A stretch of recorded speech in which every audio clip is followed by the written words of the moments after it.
Doodlebud. Very common question I see asked is, what are some good pens for business? And I feel this is one of the best pens exactly for that purpose. Pen in question is the Waterman Expert. Now, I have previously owned one.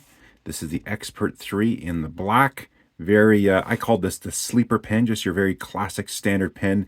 This one has stepped up a little bit with the fanciness. This was sent to me kindly by Appleboom for review purposes to check out and get my thoughts on it. And I've always thought, when people ask what's a great pen for business, this one is commonly overlooked and sometimes never even mentioned. There is nothing wrong with a standard Pilot Metropolitan, your TWSBI Eco, a Lamy Safari, or an AL Star, or the LXs in this case. These are all great pens, but sometimes for business you want something just a little more classy, a little more high-end. That's where I find the Expert really does a great balance of providing sort of a classy, luxury, high-end looking pen without breaking the bank, but has all the stuff you'd want, like a nice slip cap, just pops on and off, nice and secure, has a very satisfying snap, you know, just perfect.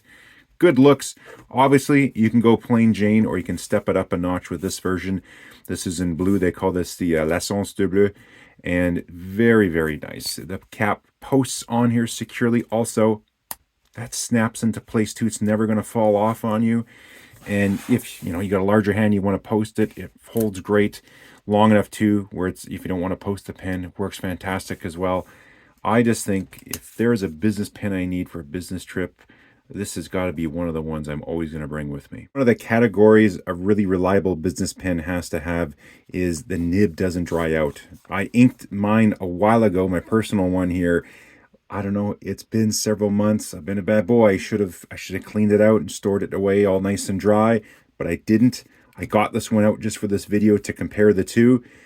Popped the cap and went, oh, there's ink on there. I wonder if it writes. And instantly I checked it before the video and it was perfect. It didn't miss. It didn't skip. It wrote right away. So I don't know how many months this has been left capped like this with ink in it. It wrote right away. You need that with a business pen. You need to, if you got to sign the deal, they're ready to go. $1 million, $10 million contract, whatever it is. You've been working hard on that deal and you pass them the pen to sign and it's not working. Oh, that could be the end of it. They might take it as a sign and you just lost it. Some will say you have to go all out and get a high-end pen, something everybody will recognize, especially the snow cap atop this Mont Blanc 149. Now, while this is a fantastic pen, it's extremely expensive.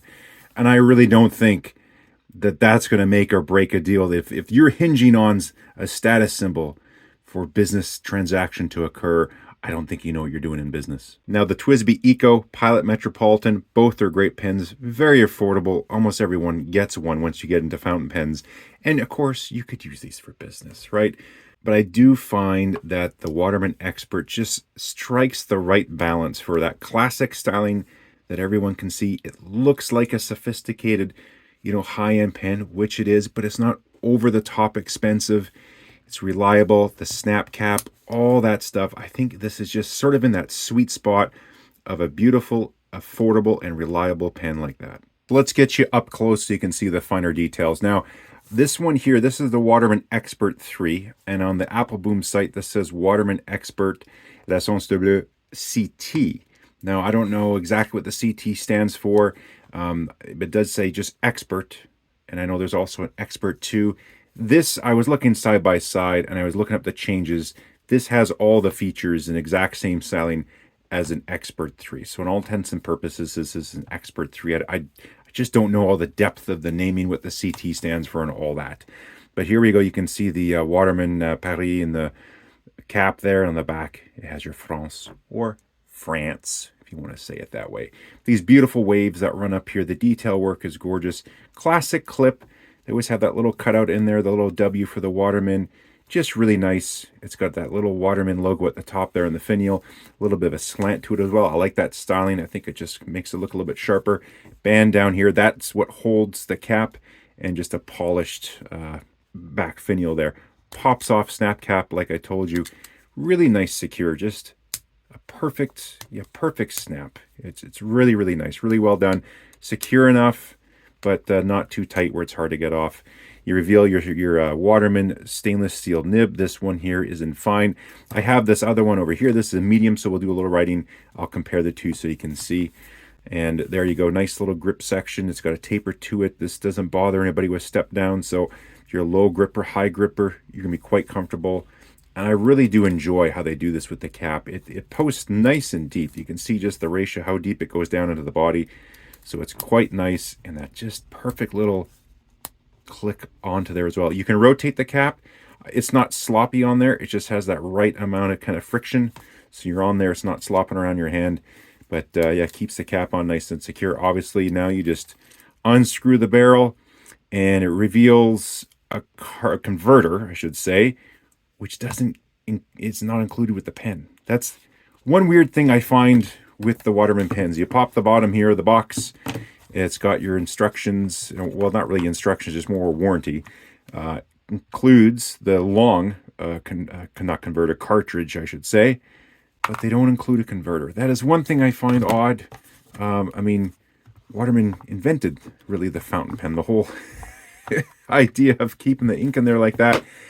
I do find it strange they don't include a converter. That is one thing they should just step up and chuck that in the packaging. But anyways, it takes a standard international converters here. So I stuck one off of another pen that came with a converter, and I put it on there and filled it with some ink. The ink I have in here today is a blue ink. I have no idea. It missed because the cap was off for so long.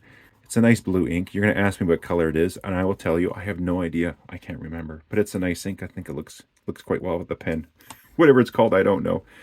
So those are the parts. We're going to get writing with it. I'll do a quick size comparison with some other pens, give you weight, dimensions, all that, and we'll wrap things up.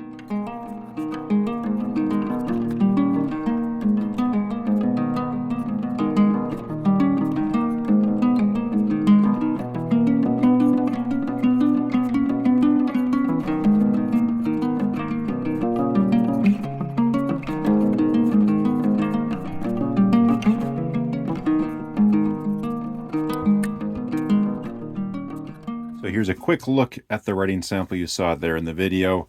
The flow is great, super smooth. My Waterman Expert 3 with that medium nib is it's steel, but it's one of my absolute smoothest writing nibs I have. I typically don't like the width of a medium. Now again, this is on regalia paper, so it makes everything look about a size larger, kind of on average. But that medium nib is so smooth. I absolutely love it.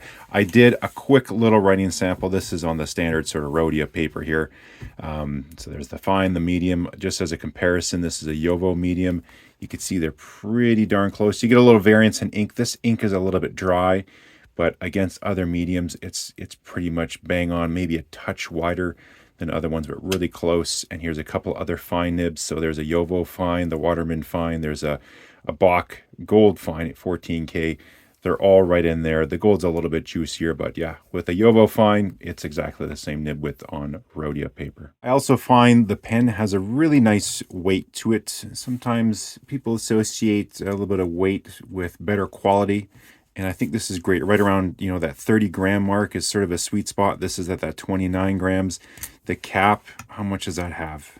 Yeah, 10 grams. So it doesn't really, because it posts so deep, it doesn't really back weight the pen. It does like a little bit, but it's still super comfortable. So I think it's got a really nice weight to it. It just has that great balance of a little bit of weight, not too much, and it's still well balanced when you post it. Now for dimensions, the pen like this, it's 141 millimeters long. Pop off the cap, you're left with the body. It's about 125.5. Post it. Now you're up to 151 millimeters. The diameter on the cap, 13.5. The widest part in the body, about 12.5. The section, this tapers down from about 11.3 down to 9.5 at the narrowest. And then the length of the section, just in this part here, about 22 millimeters. But really the section is the whole length of the pen. You can grip however you want. If you're a high gripper, you're good, or you stagger it, or you're down low.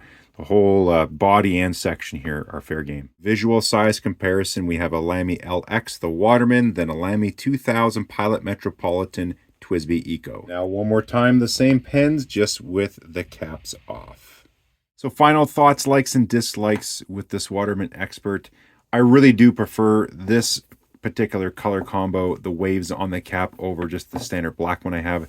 The pen writes wonderfully, nothing wrong with it whatsoever. But yeah, just a little more flair, but tastefully done. Very classy, not over the top. You can tell this is a very nice, beautiful pen.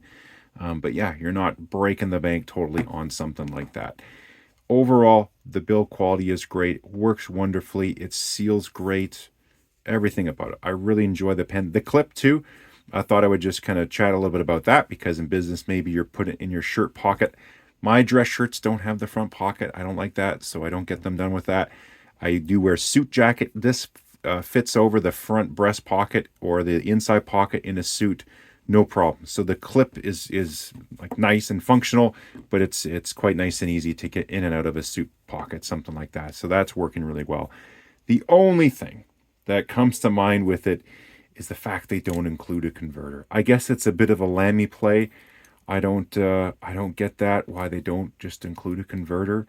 Again, like I said, they're the ones that came up really with the whole, doing a fountain pen, not having to dip it, having the ink reserve within the pen. So, include a converter. That's my, I don't know why they don't do that. It's not a cheap pen whatsoever, and you can get very affordable, inexpensive pens that come with a converter. So I really think they need to step up and include one. But for folks that, love, like, say, your Metropolitan, but you just want one that's a little more classy, it's kind of in the similar size. It's a little bit bigger. But if you like something like this, the snap cap, all that, really, really good pen. One thing, too, on the Metropolitan is that bit of a step down that you get there. You don't really have that on the Waterman. It's just a very, very slight ring. It's nice and smooth. It's not sharp. So they've thought of all of that. But overall, a fantastic pen. Doesn't have to be just for business, but when people ask me what's a great business pen, this is one of the first ones I chime up with, and I never see it listed in the chat. So that's all I got for now. Thanks again to Apple Boom for sending me this gorgeous Waterman pen to review. I am thinking about doing an extrapolation of this video, my top business pens that I'd recommend. So I don't know if it'd be top 5 or 10 or something like that, or whatever the number is. But it's on my list of videos to do. I thought, while I have this pen, I should probably do the video, because this is a perfect example of that. Let me know down there in the comments if you would like to see a video of my top recommendations for business pens, or if you'd like to leave in the comment which ones you like. Hit the subscribe while you're at it if you haven't. Got a bunch more stuff coming along. We'll catch you next time.